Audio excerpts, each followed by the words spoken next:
গোটা রাজ্যের মতন ব্যারাকপুর শিল্পাঞ্চলে জোর কদমে চলছে রাজনৈতিক দলগুলোর প্রচার। নোয়াপাড়া তৃণমূল প্রার্থী তৃণাঙ্কুর ভট্টাচার্যের সমর্থনে এদিন গারুলিয়া পৌর এলাকায় স্বনির্ভর গোষ্ঠীর মহিলাদের নিয়ে অনুষ্ঠিত হয় সভা, যেখানে প্রার্থী দাবি করেন যে নোয়াপাড়া বিধানসভার বাইরে থেকে ভোট দিয়ে তাদের বৈধ করার চেষ্টা চলছে বিজেপি, আর সেটা প্রমাণ দিয়েছে খোদ সাংসদ অভিষেক বন্দ্যোপাধ্যায়।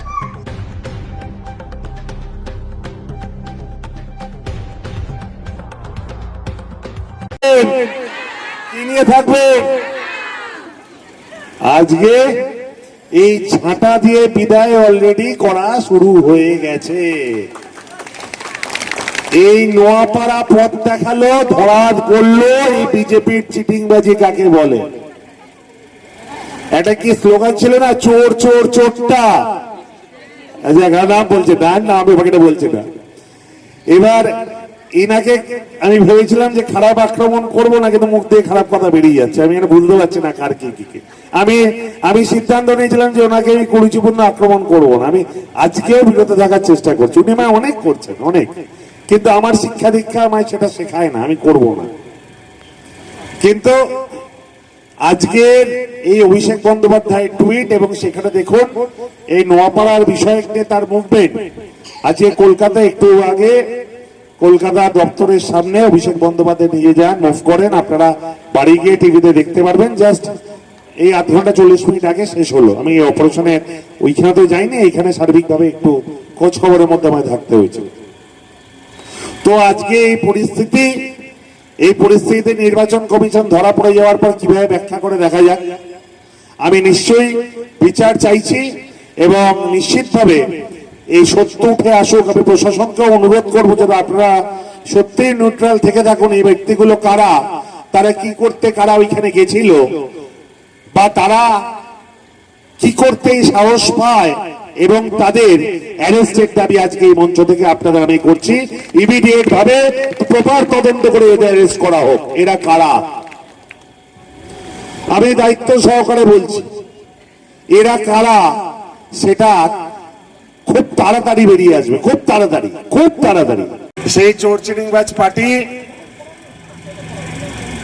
আবার তার শ্রেষ্ঠ গুন্ডাকে পাঠিয়েছে হচ্ছে নোয়াপাড়া, শ্রেষ্ঠ গুন্ডা।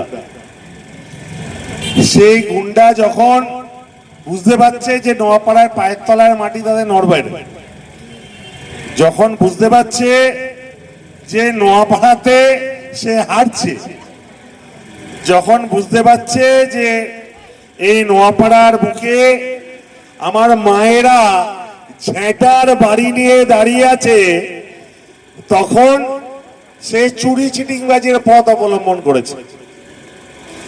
আপনারা যারা অভিষেক বন্দ্যোপাধ্যায়কে ফলো করেন টুইটারে, আপনারা তারা দেখুন এই তাদের একটা চিটিংবাজি চুরি আজকে ধরা পড়ে গেছে।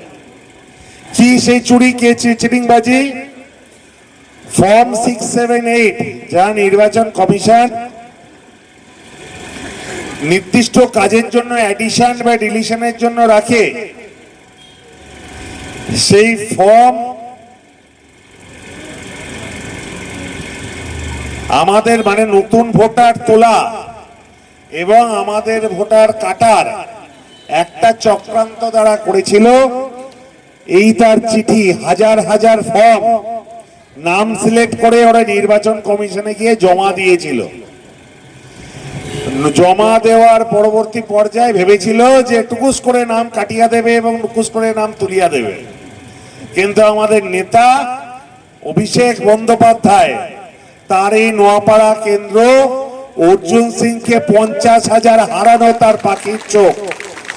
আজকে অভিষেক বন্দ্যোপাধ্যায় নিজে নির্বাচন কমিশনে গেছিলেন 5টার সময়, এবং নির্বাচন কমিশনের গিয়ে অফিসে গিয়ে তার টুইটারটা ফলো করলে দেখতে পারবেন সেই চিঠি প্রকাশ করেছে যে এখানে কিছু বিজেপির চ্যাংড়া ব্যাংড়ারা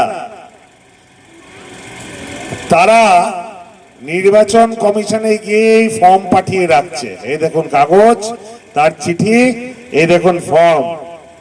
এটা অভিষেক বন্দ্যোপাধ্যায় টুইট করেছেন একটু আগে। নিশ্চিতভাবে খবর একটু পর থেকে হতে শুরু করবে, এবং সেখানে দেখুন তারা যাচ্ছে এবং গিয়ে ফর্ম জমা দিচ্ছে, সেই সব ছবিও কিন্তু উঠে গেছে। এই হচ্ছে এই নির্বাচন কমিশনের অবস্থা। যারা বিজেপি, এটা নির্বাচন কমিশন না বিজেপির পার্টি অফিস আপনি বুঝতে পারবেন না। এই হচ্ছে তাদের ক্রিয়াকলাপ, যেটা ভিডিও বেরিয়ে গেছে। আরে সব জায়গায় তো কিছু ভালো মানুষ থাকে নাকি? সব যে তারা বের করে দেবে তা তো হয় না। এই দেখুন এই ফর্ম, দেখুন ফর্মে দেখুন, দেখতে পাচ্ছেন ফর্ম? অভিষেক বন্দ্যোপাধ্যায় টুইট করেছেন, দেখুন।